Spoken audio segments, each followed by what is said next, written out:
ഇന്നലെ ഒരാളുടെ മരണത്തിനിടയാക്കിയ Kozhikode Christian college ജംഗ്ഷനിലെ വാഹനാപകടത്തിന്റെ CCTV ദൃശ്യങ്ങൾ 24ന് ബൈക്ക് യാത്രക്കാരെ സ്വകാര്യ ബസ് ഇടിച്ചു വീഴ്ത്തുന്നത് ദൃശ്യങ്ങളിലുണ്ട്. ബസ് അമിത വേഗതയിലെന്ന് ദൃശ്യങ്ങളിൽ വ്യക്തമാണ്.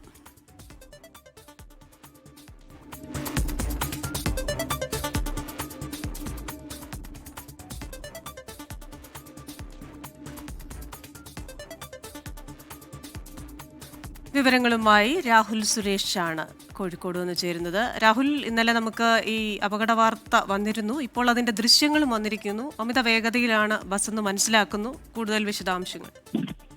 ക്രിസ്റ്റീന, ഇന്നലെ ഉച്ചയ്ക്കായിരുന്നു കോഴിക്കോട് ക്രിസ്ത്യൻ കോളേജ് ജംഗ്ഷന് സമീപം ഈ അപകടം നടക്കുന്നത്.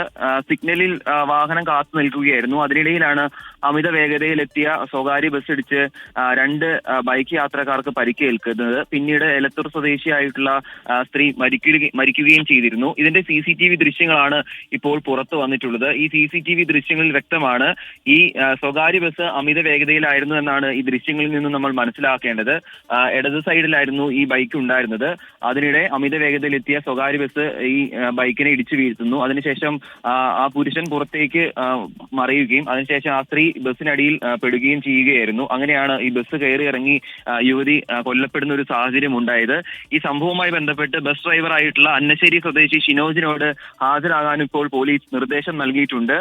അദ്ദേഹത്തെ തിരിച്ചറിഞ്ഞിട്ടുണ്ട്. പക്ഷെ ഇന്നലെ അപകടത്തിന് പിന്നാലെ ഈ ബസ് ഡ്രൈവർ ഓടി രക്ഷപ്പെടുകയായിരുന്നു. എന്താണെങ്കിലും ആ ബസ് ഡ്രൈവറെ കണ്ടെത്തുകയും ചെയ്തിട്ടുണ്ട്. ഇപ്പോൾ അന്വേഷണത്തിന്റെ ഭാഗമായി നടത്തിയ പരിശോധനയിലാണ് ഈ അപകടത്തിന്റെ CCTV ദൃശ്യങ്ങൾ നടക്കാവ് പോലീസിന് ലഭിച്ചിരിക്കുന്നത്. അതാണിപ്പോൾ നമ്മൾ പുറത്തുവിടുകയും ചെയ്യുന്നത്. ക്രിസ്റ്റീന, ശരി. രാഹുൽ സുരേഷാണ് കോഴിക്കോട് നിന്ന് വിശദാംശങ്ങളുമായി ചേർന്നത്. ഈ ബസ്സുകളുടെ അമിതവേഗം പലപ്പോഴും ഇതുപോലെ പ്രശ്നങ്ങൾ, ഈ രണ്ട് ബസ്സുകൾ അടുത്തടുത്ത് പോകുന്നത് ആ ദൃശ്യങ്ങളിലുണ്ട്. പലപ്പോഴും വരാറുള്ളത് ഈ ബസ്സുകൾ തമ്മിലൊരു വല്ലാത്ത മത്സരം. അത് എത്ര പറഞ്ഞാലും അവർക്ക് അവരുടെ ഒരു റണ്ണിങ് ടൈമൊക്കെ ഉണ്ടെങ്കിൽ പോലും വല്ലാതൊരു അഗ്രസീവായിട്ടുള്ള മത്സരം നമ്മൾ കാണാറുണ്ട് അല്ലേ? വഴക്കു പറയും അങ്ങോട്ട്. റണ്ണിങ് ടൈം എന്നുള്ള മാറ്റി ഫ്ലൈയിങ് ടൈം എന്ന രീതിയിലേക്ക് മാറ്റുന്ന രീതിയിലാണ് പല വാഹനങ്ങളും പോകുന്നത്. അതായത് സൈഡിൽ കൂടെയൊക്കെ പോകുന്ന ചെറു വാഹനങ്ങളെ ഒന്നും ഒരു ശ്രദ്ധയും ഇല്ലാത്ത രീതിയിൽ.